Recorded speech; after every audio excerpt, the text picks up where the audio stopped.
So hey everyone, welcome back to another quick and very interesting tutorial. Where in this quick tutorial, I'm going to give you a quick fix how you can fix your mouse cursor if it looks something like this, a very old retro style mouse. How you can get back your default Windows 11 mouse systems on your systems. Now, in order to do it, just simply open the settings. You can easily find it on the start menu. Now, here in the settings, simply go to this option of Bluetooth and devices right there. When you scroll down, you'll see this option of mouse. Click over there, and here scroll down and click on this option of additional mouse settings, or just simply come back and click on this. Let me just quickly come back.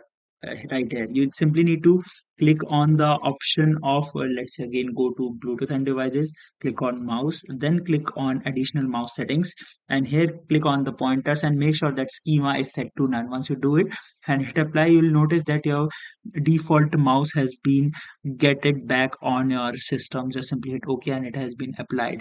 Alright, so that's it for this tutorial. I hope this video will be helpful for you. Make sure to hit the like button and subscribe button for more such helpful and interesting tutorials.